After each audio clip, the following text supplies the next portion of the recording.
We go. Hit the wrong button. All righty. Can everyone see that? Yeah, perfect. Okay. So you did meet Stephanie. So there's our contact information. If you need that to take that down after we're done, I'd be more than happy to come back to this slide for you. But what we're going to be talking about is pre-sentence, post-sentence, SUD assessments, and clinical updating information. All right, so when we look at that over there we go. Pre-sentence and post-sentence assessments. Of course, there's a CPA required. Also, for just the pre-sentence, we are currently asking for, and it's typically court services that completes the eligibility link that is submitted to Carillon. Part of why we do that is when prior to sentencing, they are not in the Athena database. So when you do the pre-sentence assessment, Carillon will build that link for that client in their system. Also, please know that a KDAD's assessment and meeting the KDAD standards also equals compliance with us. I think sometimes folks think, oh my gosh, it's a Senate bill assessment. We just ask for a couple extra pieces of paper, such as CPAs, assessment summary form, right? Additional ROIs, that type of thing. All right. A lot of times people say, who's eligible? Well, the offender needs to be a Kansas resident, lawfully present in the United States, convicted of felony charges within appropriate sentencing guidelines. Also, Elliot talked a little bit in his introduction about one of our new programs, our expansion programs, being the diversion for a felony possession charge, which is the wrapped. Also, just to let you know that sometimes people can receive multiple opportunities to participate in funded treatment under a couple different facets of our program. And then they do need to meet eligibility requirements on the risk needs assessment that court services and or community corrections conducts, and that would be the LSCMI or the WARNA, and then also need to score high probability on the SASE screening. So when we talk about the risk needs assessment, I will show you next. I'm going to show you the flow chart and what the staff who are conducting those risk needs assessments, they have to score in a certain range to be eligible for funding for our program. And again, the high probability on the SASE, and also typically referred to certified community providers for either the pre or post sentence assessment and then the eligibility link. If you are with us today and you're going eligibility link like that, okay, then that is a link that is not public. It's not on our website. That is a link that we provide to the officer to be able to submit that eligibility form and that type of thing. So if you do not have that, if you're a new officer, do not have that, please be sure you reach out to typically Trish or I. Elliot can send it to you as well, any one of us. So we want you to be able to have that. All right. And there is the probation placement criteria. This is a flow sheet that is also on our website. Okay, so it shows the scores on the risk needs assessments. So when we look at criteria for funding, with the assessment process, it is very important that they meet ASAM criteria during the interview with our SUD treatment provider, and also, of course, ASAM criteria for treatment. If they don't meet the ASAM criteria, they do need to be referred to something, right? Some education, that type of thing. With our cost caps for any kind of educational program, that is the responsibility of the offender to pay for that. And then any program that meets that educational ADIS criteria is also would be compliant with us. Providers verifying the eligibility link submission to Carillon. Now just remember that is for pre-sentence only. And you may hear this from Trish as well, and we're trying to educate folks as much as possible with any kind of, sometimes that eligibility link has caused a little bit of faux pas and speed bumps, but be sure that the SUD, the assessment date, is the date that you're using on that form. And then a reminder of our cost caps for assessments. 1 assessment per case is what we fund or reimburse for. Okay, when a treatment provider is conducting the assessment and officers in the conference today, you will see this. This probably looks a little familiar to you. This is the responsibility of the treatment provider to complete this. We kind of have the yellow highlighted areas. I'm going to slip to the next screen. That's a little easier. This also should accompany the assessment report that you receive. Okay, so here's the top part. It's a little easier to see, the top half, excuse me. So treatment providers complete this, sign it up here, that type of thing. For any assessment, okay, treatment providers, this also comes, you submit this with a pre-sentence assessment as well. For those of you treatment provider partners, we have, and a lot of you you're just really doing a good job with this form. We've had a few old ones kind of creep in, but again, be sure you're using the updated forms, and those are again on our website.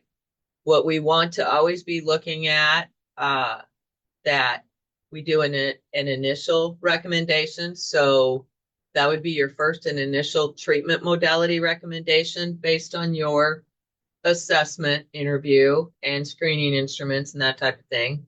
And then we want you to be able to look at kind of your responsibility as an assessor is kind of do that blueprint for the client, and also in collaboration with the ISO to do that blueprint for their ongoing treatment, the treatment continuum. So that's where you would then fill out the anticipated treatment components. Okay, what do you anticipate they might need? We're not saying if you check it that they have to do that, okay, because I think sometimes people get worried about that, but just kind of that outline and being able to let a client know during an assessment and the officer that you're going to be with us for a little bit. We want you to go through the continuum, and yes, they need more than 21 days of residential care, right? We want to do those step down services because we know based on research that those are the types of things that help people and be able to, transition them real nice and slow, not drop them off a cliff back into their community, right? So just be mindful, treatment providers, about how you mark this, and then reiterate what you've marked within your assessment recommendations. Gwen? Okay. Yes, sir. I'm just going to interrupt you real quick because there was a couple of points in the chat that might be helpful to review with everybody. Okay, Relay, do you want me to go back a slide or stay right here? Well, I think you could. I was just responding to Kevin, but I can certainly talk out loud if you want. Sure. Okay, so Kevin asked on the Carillon link, it says, if you don't know the assessment date, to use today's date. We're going to be speaking to Carillon to maybe Well, I mean, sorry, it's not Carolyn's fault. It's just as time has gone on, we're realizing that there are some issues and some problems causing people extra work that really, I mean, it's just a learning experience. So what I have been trying to emphasize to anybody doing that Carolyn link for pre-sentence assessments is, I think the best way to go about it is don't do that eligibility link until you know that offender has completed that assessment. Make sure that treatment provider has let you know, because so many times once you do that eligibility link and you put today's date because you don't know the assessment date or whatever, and then maybe the offender doesn't show up or whatever, and you've already done this link. And so when Carolyn gets this link, they get a date and they only give you 1 day within that pre-sentencing segment to add your assessment to. Anyway, bottom line is, I think we are finding that the best way to go about this is to wait to do the eligibility form until you know the offender has shown up for that assessment. That way, Carolyn doesn't have to redo that that eligibility segment that they have. Kevin, I hope that answers your question. Yeah, but this is the first I've ever heard of it. Other than second, I had an officer tell me that Pawnee Mental Health has told him that. Nobody's ever told us that. Then the whole issue when we first started doing this, we were thinking that link had to be done before it was even put in the process for the treatment provider. So did we.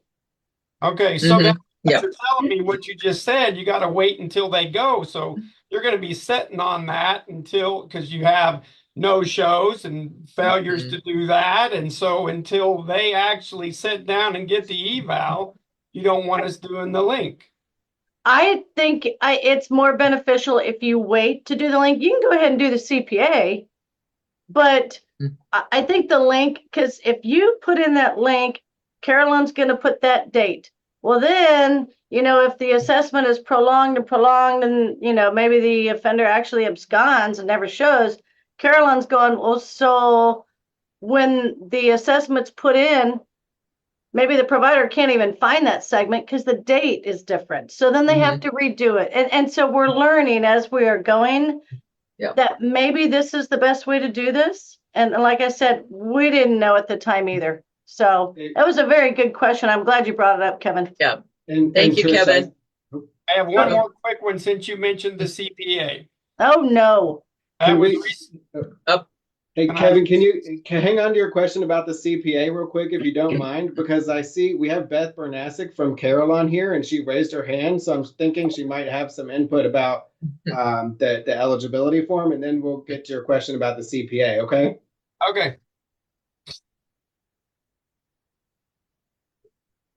Beth, did you have something you wanted to share with us? Sorry, I had to unmute both spots. My apologies. Yes, so just in case, if it's your procedure or your preference to go ahead and complete that link, I would just suggest that you let the provider know the date that you put on the as of date or the assessment date, what date you put in there, because then they can look it up. We have a lot of providers that will shoot us an email and say, hey, I can pull up Tammy Johnson for 6/5, but I need it to be updated to August 5th because that's when she actually came in for the assessment. And that's an easy, quick fix on our side. Or they can email Kansas Clinical Alicia, and we'll get into all of that when we do our talk at 1:30-ish. But they can email and double check, do you guys show a pre-sentence segment on this member because they're coming in tomorrow for an assessment, something like that. We don't want to delay bills if we can help it, because we want everybody to be able to submit as quickly as possible, because I know that's the easiest for you guys too. Right. And then also, thank you, Beth.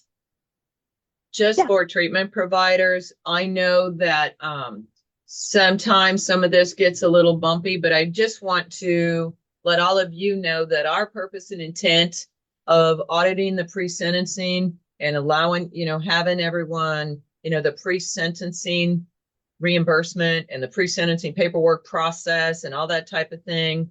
Our purpose and intent was to help y'all get reimbursed quicker and get that process going, because prior to us starting that, treatment providers had to wait until the client was sentenced to process pre-sentencing types of things. And so as it gets a little bumpy as we try to refine the process, which we've just recently been looking at, try to smooth things out, get our iron out and get the wrinkles out of stuff. Just know that we will be communicating that to all of you to the best of our ability. We also, when Trish and I go in and audit, we absolutely know when we see certain dates that there was a bumpy spot with the respondent form and that kind of thing. And we give you all the grace that you need and deserve with some of that process. So I just want to say that and let treatment providers know not to, please don't worry about timely filing kinds of stuff when there's been hiccups with some of the eligibility form. Caroline calls it the respondent form, but with that eligibility submission and some of that type of thing. Okay. And then Kevin, you had a question about a CPA or do you? Yeah, I guess so. You've updated the CPA in October, and I guess I don't know whether that went out to CSOs or not. I wasn't aware of it, but I had a service provider send me the updated copy. And on the last page, the insurance verification form, if I remember right, I haven't really put it down, but it looks like you guys removed the defendant's signature at the bottom of the page. I was doing one yesterday and I just noticed that I put the name on it and they're making the affirmation, the defendant's making the affirmation, but there's no signature block for them. There's just a signature block for the supervision officer. Mm-hmm. Okay. Right. Yeah. Right on. And here's the thing. We will accept the old form without that signature. You can write non-applicable, that kind of stuff. New forms, that type of thing. So we don't typically send out the updated CPAs to community corrections, typically. But anyway, so it is no harm, no foul, that type of thing. So. In the operations manual, and I can't remember if it says this on the form for sure or not. I believe it does, but definitely in the operations manual, it says that the supervising officer is actually signing on behalf of the offender.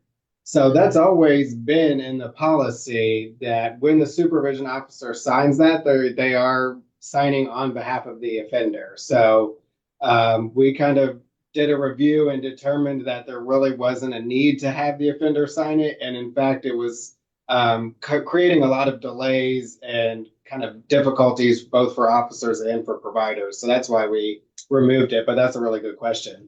Okay, well, I just thought that it seemed weird that the affirmation was and that their signature block had been removed. So I guess whatever. And so as far as the old one, and then that's the way I found out about it was because then service provider sent it to me and says, you need to do this new one, so then I was like, oh, okay. So that was it. Perfect. Yeah. And again, we do the best we can to try to, get that out in the world. Also, our website always has that on there, and we give people, community corrections, treatment providers, all types of grace with the transition to new forms and that kind of thing too. So, okay. All right. Good. So we got a few other things in the chat. So let's clean up the chat and then we can move forward if that's okay with you, Gwen. Okay. So we have Mavis who makes a really good point. She says, can you make sure everyone is aware that if they had a RAFT assessment and get revoked to community corrections and then their SB 123, then the RAFT assessment already counts as the SB 123 assessment. So that's a really good point. And the primary reason for that is, per Kate adds, and I know this will come up later in the presentation, the assessments are good for 1 year. There's no need to redo an assessment within that time frame. Usually when this happens, it's within that time frame. So there's really no need to do a new assessment. So thank you, Mavis, for bringing that up. I know you've been on the front lines of dealing with that a little bit. So thank you. No, thank you.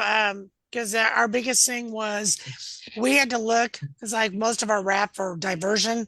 So I've been looking at now the dockets, because sometimes we don't always get told that they were RAF before. So now I take a look at the dockets, look at their diversion before we go ahead and send them out for a Senate bill assessment. And then I call upstairs and get a copy of the assessment for our officers. That's awesome. Thank you. Yeah, you're on top of it. So we appreciate that. Thank you. Yes, you rock.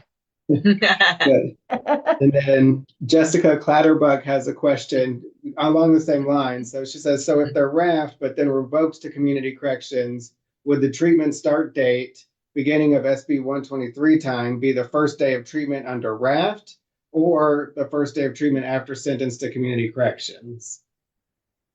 So I will try to answer to this.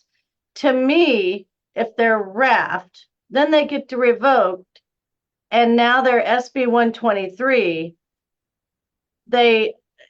It's kind of not a new case, but it's a new situation. And the SB 123, it starts with the SB 123 after they're sentenced, because in RAF they're never sentenced, so it starts, their time starts at the diversion date. But if they're revoked and then they're sentenced to SB 123, it's the very first day of treatment and then 18 months. I hope that makes it clear. And the CPAs are different, just to remind everyone. RAF CPAs say diversion date on them and they have a green dot on them. And then the regular Senate Bill ones would have the treatment start date and sentencing date and that type of thing across those boxes across the top. Okay. And while we're on it, I hate to say this, but while we're on this, before they go to SB 123, you're going to have to redo the WRNA to make sure that they even qualify, or the LSCMI, because there's different scoring risk needs. Yep. So that needs to happen too, because they may not qualify for SB 123 just because they're revoked. So that's something to consider too. Yeah. Good. Thank you. And then Ginger wants to know, how long does it take from the time the ISO enters in the link for pre-sentence until providers can see the client in Provider Connect? I think it should be usually depending on the time frame. Yeah. Okay. We do the data download on Wednesday. So if an officer, and it's Wednesday morning, so is that, no, Trish? No, what? no. So that's completely different. That doesn't. For post-sentence, but So it usually should be a week, within a couple of days to a week. It says, so when you do that form, it says 5 days, give or take. But I was doing a test form the other day and Alicia saw it. It's just that sometimes they cannot get to it in time. Beth, are you still on here? Can you This is Emily. Oh, I'm hey. on. Hey guys, hi everybody. So it's this is Emily Swansea. I'm the clinical manager for Carillon, and it's my team that processes these. Ideally, these respondent forms will be processed usually within 48 business hours of receiving them. So if they're sent on Friday, they will not be processed till Monday or Tuesday, but they should be processed with approximately 48 business hours, just depending on where we're at workload wise. Because Alicia Mendoza manages the eligibility for everything related to this program, pre-sentence, post-sentence, and RAFT. Right. Thank you, Emily. Thank you, Emily. Thanks, Emily. Okay. We got one more. I'm sorry. Oh, okay. Now you all told me I had to finish on time. Hopefully I can. We'll get through it. The questions are awesome, though. This is a question from Justin Moore. With transfer clients, does the originating officer do all the CPAs, or does the courtesy ISO do the CPAs? Well, that might be a Jessica answer. I don't know. I don't know think what you they mean by, both. what do you mean by transfer clients, Justin? So if they're sentenced in one, or if maybe their crime was in one county, but then their supervision is transferred to another county, which ISO would do the CPAs? The one where they were convicted or the crime occurred, or the one where they're being supervised? Supervised. Yeah, That's my understanding. I think that would makes the most sense. Yeah. Mm-hmm. Okay. Good questions. Excellent. Okay. Is that good? Sorry for the interruption. I think we're good. No. I am thrilled that you all feel comfortable to ask the questions. That's, what a conference is about, right? Okay. So the CPA, well, just some reminders and helpful hints with the CPA. I guess I should have put if you're, answered that question that we just had. But anyway, please remember the assessment date is not the treatment date. Leave the treatment date blank on pre and post sentence CPAs. Very important. Okay. If the pre-sentence assessment wasn't completed before sentencing, for treatment providers, contact the supervising officer to inform them of that. Create a new CPA for post-sentence assessment. On the CPA, it says pre-sentence, post-sentence. So, right after post-sentence is completed, the post-sentence assessment, is completed and the assessment report is shared, then the client's being admitted to treatment. Another CPA showing the initial treatment modalities recommended on the assessment should be initiated. Now, a reminder, on this CPA, complete the treatment start date. When we think about the CPA, this is something we started talking about in our training that we do. Just try to be mindful that the CPA basically tells the story of the client's kind of progression through the assessment, treatment, what levels of treatment, that type of thing. It's important to keep a copy in their file in both areas, right? Plan on multiple CPAs during an offender's treatment. Some clients need more CPAs than others, right? Just like some need more treatment than others. But we have the separate CPA for the assessment. New provider or change of location of treatment is important to make corrections with. Recommended or new modalities added if there's a new case. Okay. Only mark the modalities, the treatment that the treatment provider location anticipates providing. Okay. Here's a look at the CPA if some of you have not ever seen it. We want the actual treatment admission start date. That's not the scheduled date. That is when they actually land, right, and are admitted to treatment. Okay. So these are just some reminders on here. You have your sentencing date, the eligibility, also the eligibility expiration date will never change across all those, the CPA stories, right? Once they've started treatment, that is their clock ticking. If they started treatment today and they've come to a couple of days of treatment and then they abscond, their clock is still ticking while they're absconding. Or they have to go to jail, but they've already started treatment. We get a lot of questions about that. Also, just know if you have a wonky one, sometimes those show up and you're not quite sure, please give us a call and we'll help you navigate the CPA and how to complete that and that type of thing. Okay. The other, and this has really improved a lot, but the other bumpy spot on the CPA is when the officer is doing the referring date. Okay, that's your date up here. We've seen some come through that are blank up there. Okay. And then you want to sign on or before the assessment or treatment date. Okay. If we see a CPA that's submitted for a pre-sentence assessment and the date is after the pre-sentence assessment, we're going to assume it's post-sentence. So we got to just be mindful of those dates and that, matching them up. All right.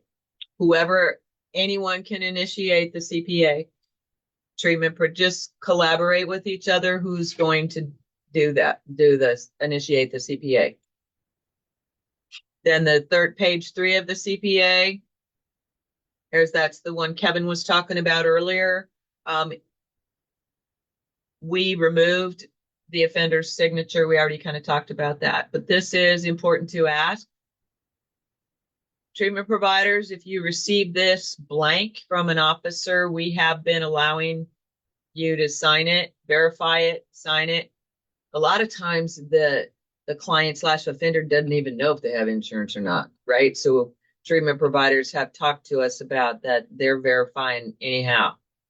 You see here where it says supervision officer or provider.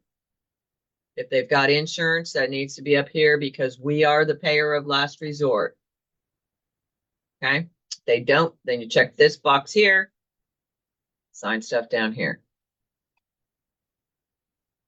Just so you know, page 3 has always been part of the CPA.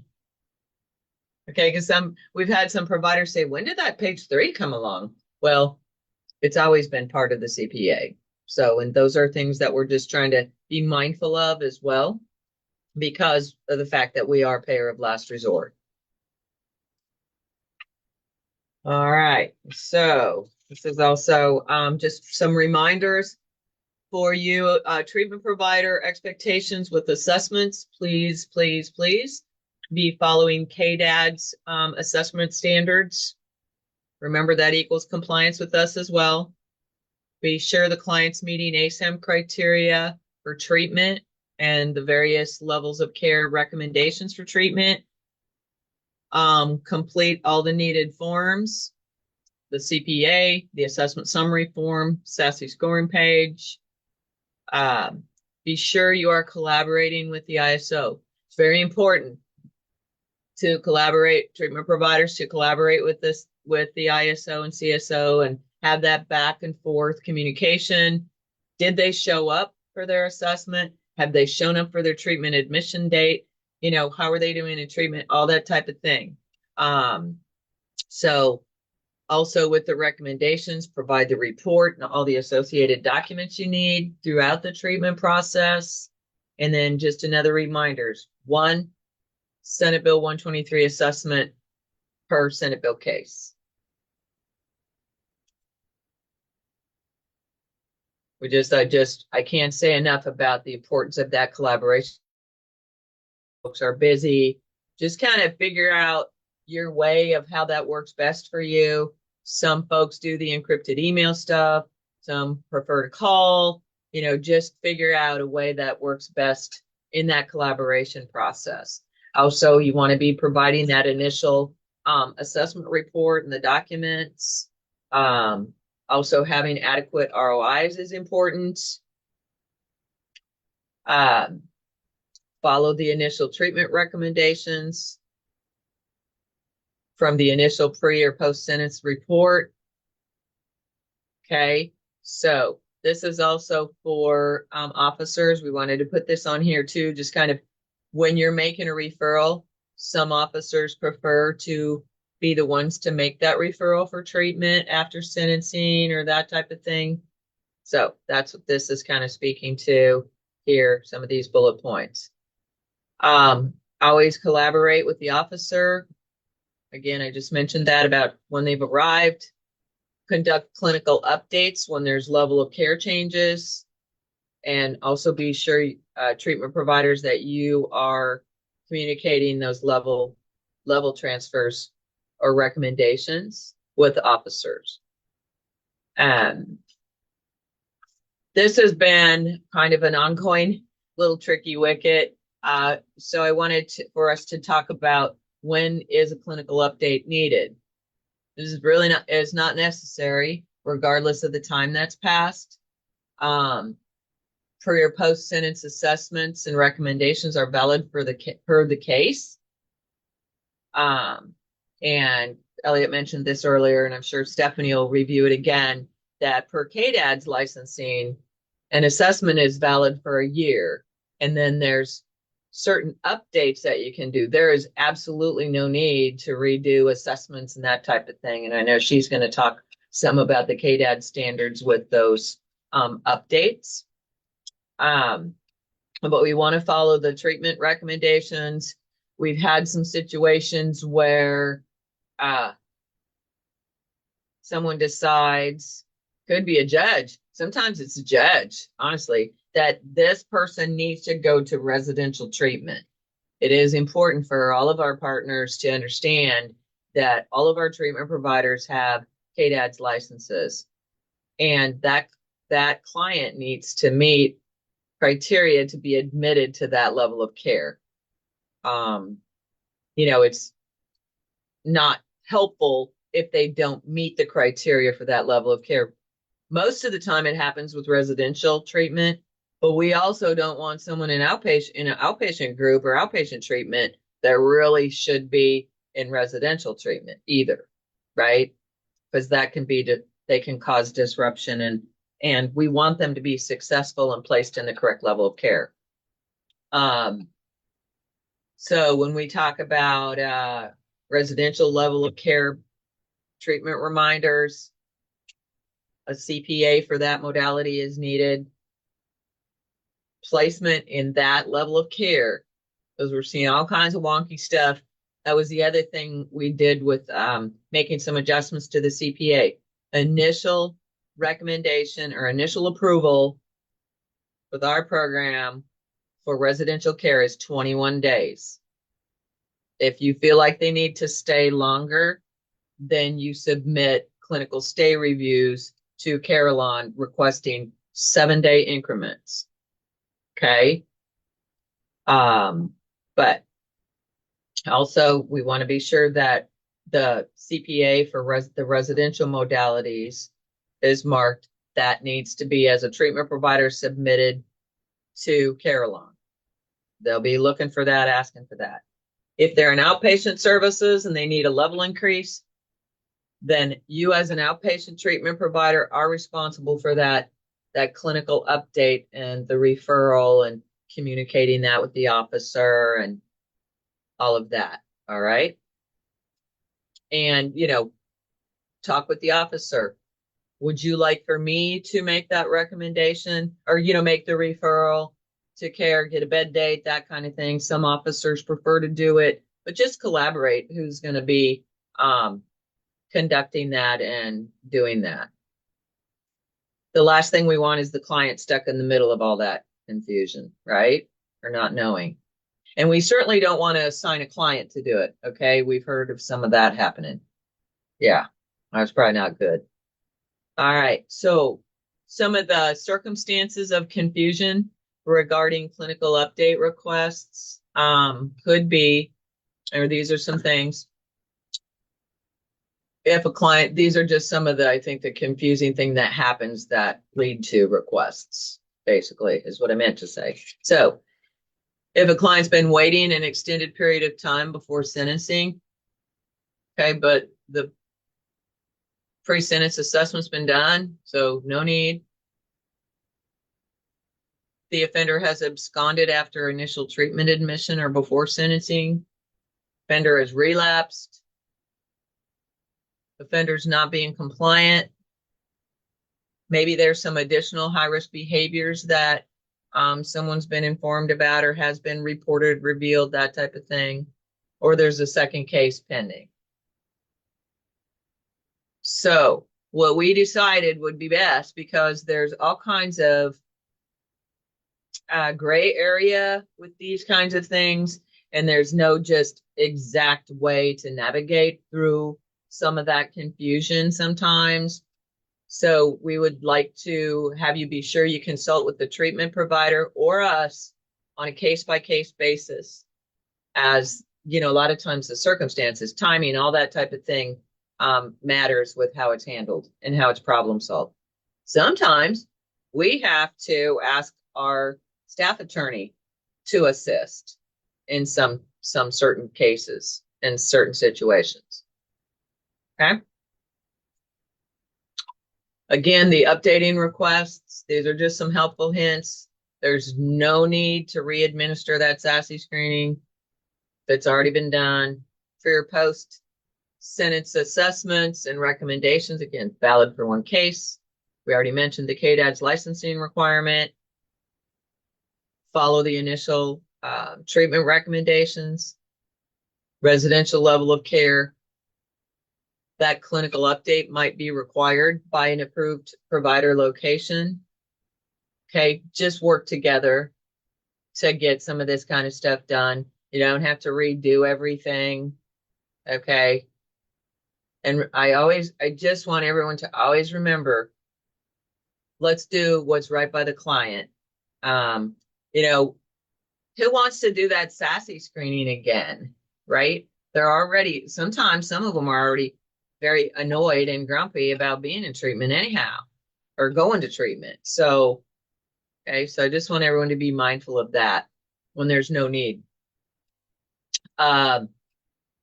Sometimes treatment providers might need some assistance with obtaining a copy of that original assessment from the original assessor. Okay. And I've just mentioned this a few times. No need to redo the whole thing. All right. Stephanie is going to take over. She's going to probably review some things I've already said from a KDAD's perspective. And I'll advance your slides for you, Stephanie, so you can just say go and I'll move them. Thank you, Gwen. Mhm. I'm Stephanie Davidson, and I was thinking we have a significant amount of time to go through these slides, but then I remembered that Gwen is a talker, so I will try and get through these as fast as possible. So if there's any questions, we have plenty of time to do that. And Sarah, I did see your comment. I'm going to go through my slides. It might answer your question. If not, then we will certainly get back to your question about an update and if an assessment is older than a year. So to start, I know there's always significant deficiencies within the assessments. That is the section 605 of our standards. I pulled together a list of the assessment requirements that seem to be missed the most often, and those are listed on the left-hand side. Behavior under the influence, the 5-year employment history. We know that many clients have not had any employment, or it's been very hit or miss employment. If they were younger than 18 years old prior within that 5-year range, then we would just expect to see, the dates and that they were still in high school or still an adolescent, something like that, and then continue with their employment history as an adult. If they haven't had any employment history, just put that. If they don't want to share it, put that. Mental health treatment, that's another thing that we see missing. A lot of times it's blank. Our number one rule with assessments is don't leave any blanks. Often we will take just about anything as long as it's not left blank.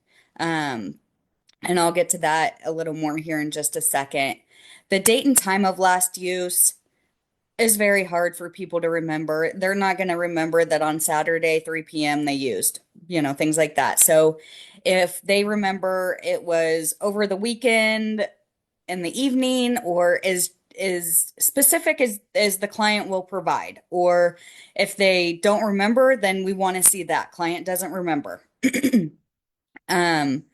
If you can say it's been at least a week or anything, we'll take just about anything in there as long as it's not blank again. The longest and last period of abstinence, I think a lot of times providers mistake that for their last treatment episode, but that's not necessarily the case. If if they went a few days without using, um, we'll take just about anything that the client, we really want the client's feedback here. So whatever they're providing to you is probably what we're going to take, because we want their input more than what a clinician believes we want to see in there. Family history, we have a lot of questions on this. At the bare minimum, we prefer to see parents listed and their use history, if any. Again, if a client doesn't know, if a client hasn't talked to their dad in 30 years, then just put that on there. It's always better if you put parents, siblings, and children. But again, at the very minimum, we do prefer to see parents in there. General information, like I've said so many times, don't leave any blanks. If something isn't applicable, then an NA, but oftentimes we just need something like client refuses, client doesn't know, anything.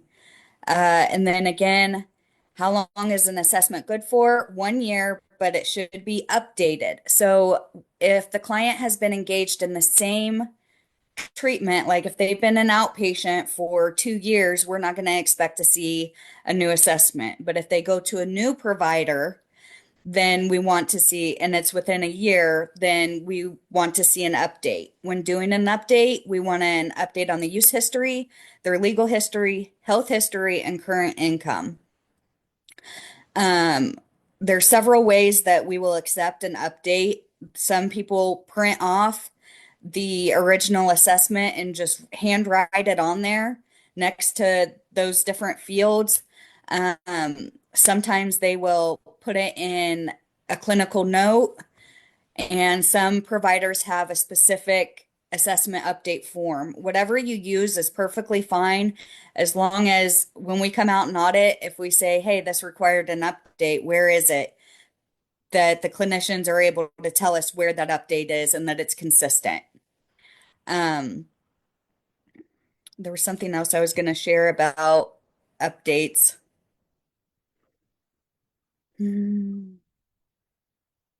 If it is older than a year, we do expect a new assessment if it's a new treatment episode.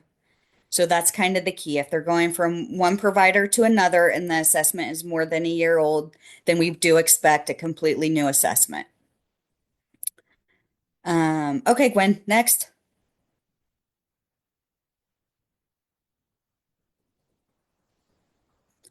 All right, general information.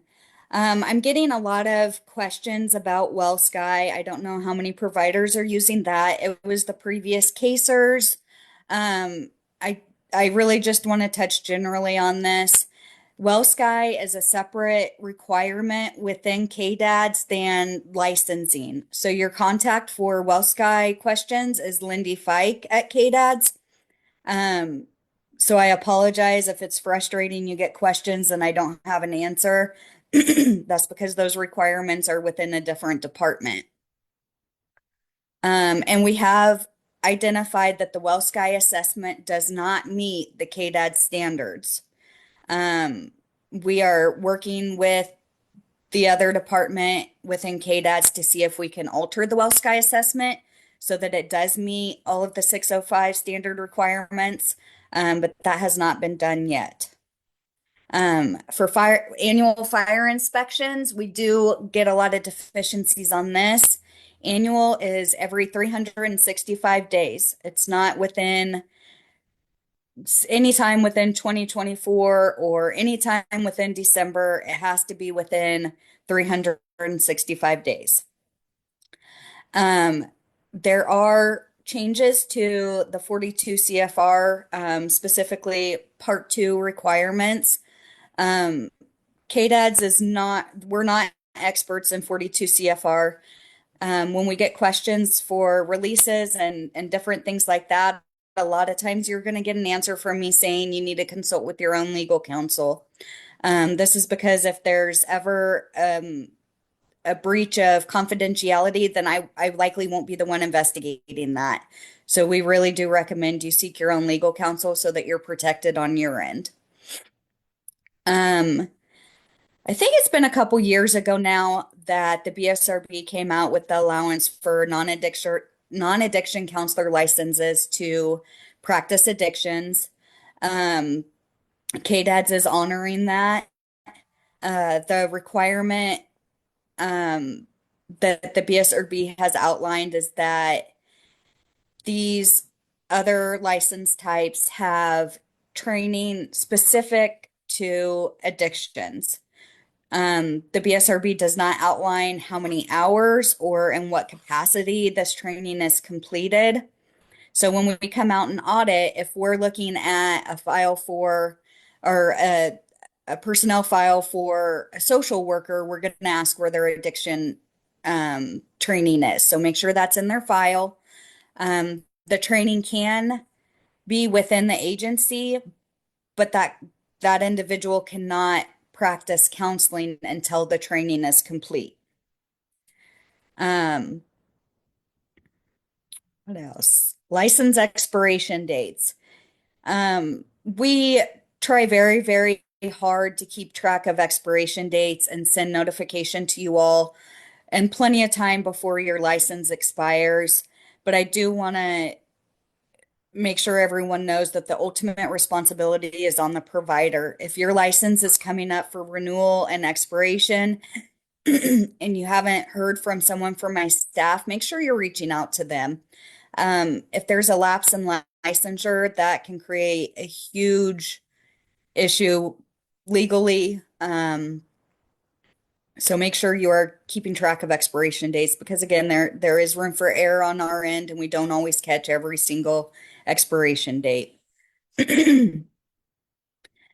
Dated signatures and electronic signatures. The only thing I really want to touch on with this is that signatures do need a date and time stamp, and we need to be able to verify that that date and signature cannot be altered. So somehow it is locked in. We're not going to take a Word document that is just typed in with an individual's name and date. Gwen, do you guys offer adolescent services? You don't, do you? No, not through the Okay. sentencing I commission.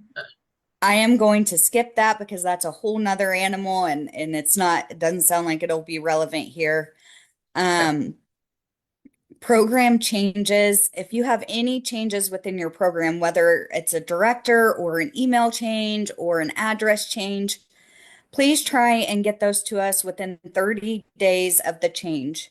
This is really important, especially if you have a address change because you have to submit proof of insurance, a fire inspection, and a location-specific disaster plan prior to starting services at that location. So if you tell me after you've moved, then you're out of compliance. I need time to review everything and make sure that you're good to go before you provide services at a new location. Stephanie, would you, with those kind of changes, would you also address, and I apologize, your expectation of, especially new treatment providers or treatment providers who are adding the peer mentorship modality, what your time frame and your expectation of notifying you of conducting those services or those modalities? So when there's a modality change, so peer mentor is not a modality licensed under our standard.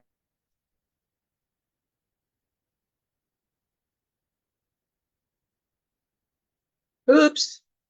Oh, you just froze up. Uh-oh.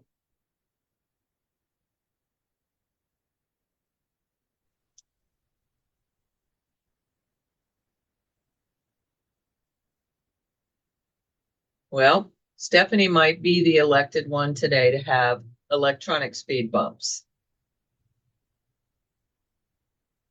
what I was kind of wanting her to just mention was what we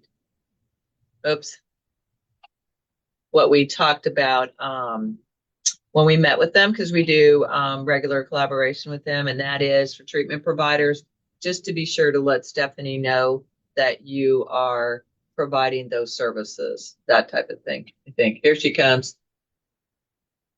Here she comes.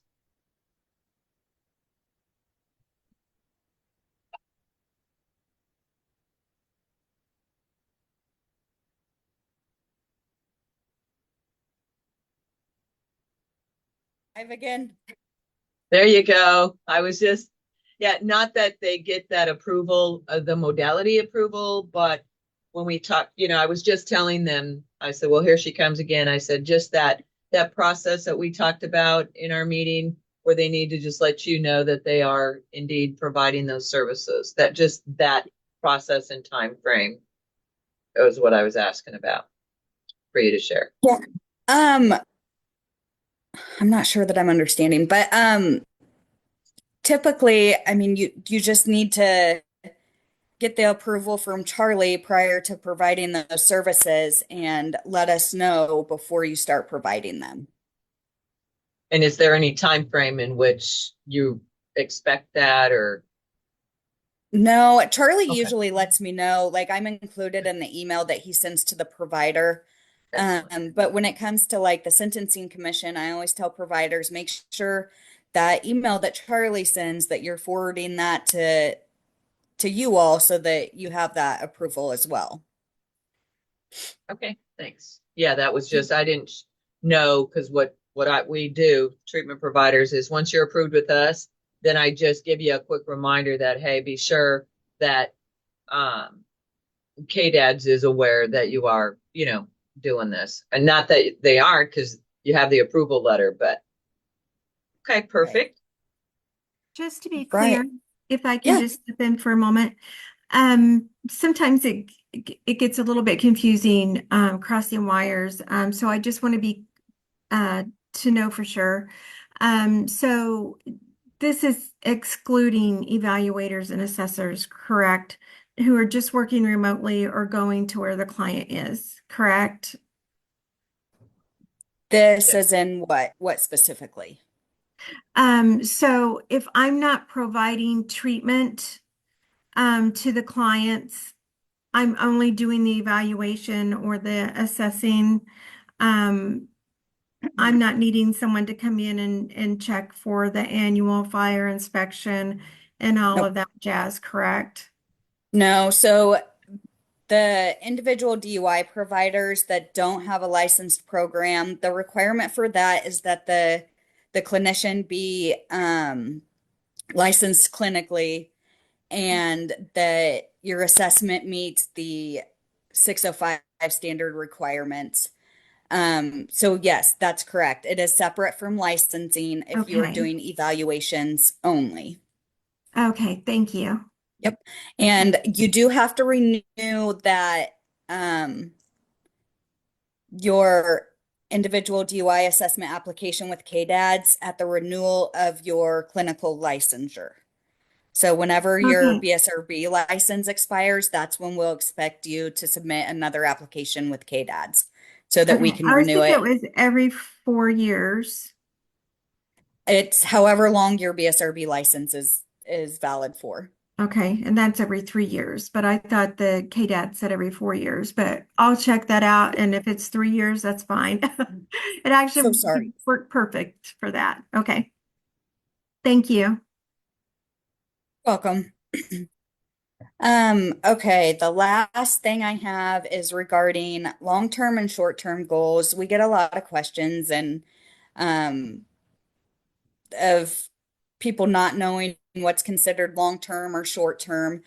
So short-term, we generally say, like with short-term goals, we want at least one SUD specific goal. And we like for the short-term goals to be within the duration of their treatment. So if they're expected to be in residential treatment for 21 days, then their short-term goal, we would like something that they could meet within that 21 days. For long-term goals, we do require that at least one of the long-term goals be SUD specific, and that it should be at least 6 months out. So something that they could reach or obtain 6 months out from treatment. Okay, Gwen, next slide. Okay. Okay. All right, questions. And my contact information is there. Again, I did have a name change, so I made sure to put my my new last name and my new email on there so that hopefully we can alleviate some of the frantic emails I'm receiving. I have a question. Who's this?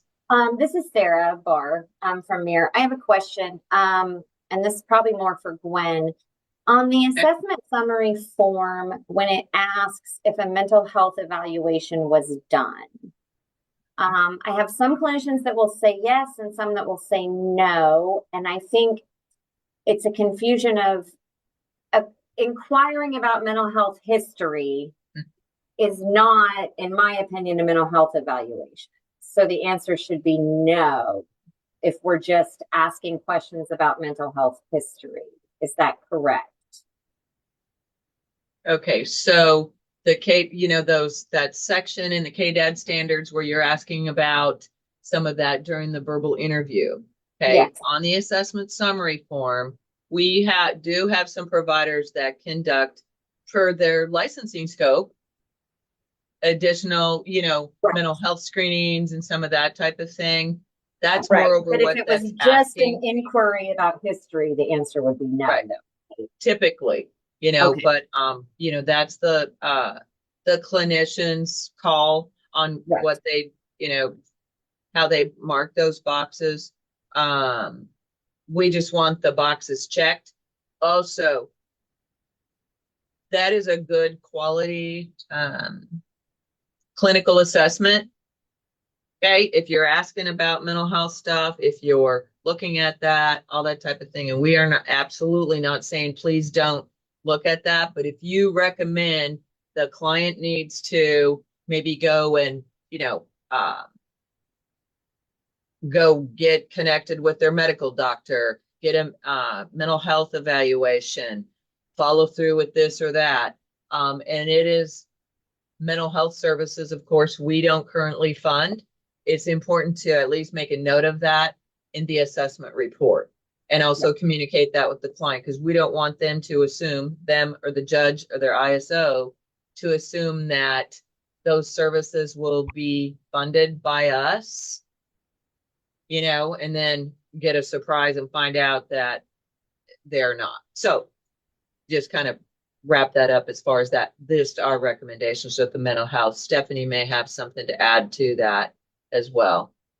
So. Yeah, I didn't think about this until you'd mentioned that, Gwen. When we're looking at assessments, if a client identifies a need for mental health services, then we do expect the provider to follow up on that. And we want to see that, whether it's in a note or anything, that client was given this number to contact this community health center or whatever it is, or if the counselor called to set up services with the client, then we want to see that in a note. But if they do indicate that they need mental health services, then we expect some kind of follow-up.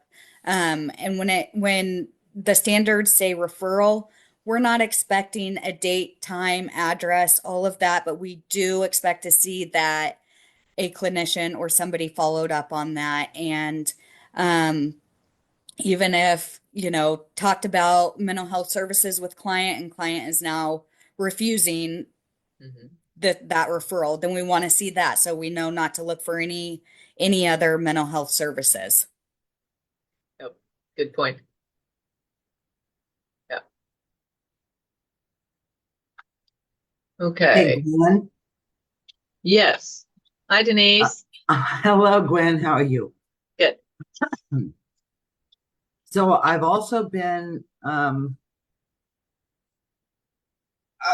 as far as like you said, mental health, that the Kansas Sentencing Commission doesn't do anything with the mental health piece, correct?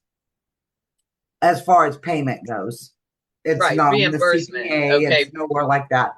But Right, but our alignment is right in line with KDAD's, is that's a good quality assessment. If it's brought up there, please, make those referrals, but also be real clear that, try to help the client with other kinds of means of funding, whether that be, block grant or private insurance, that kind of stuff. Be kind of putting a bow on that whole process for them. So yes.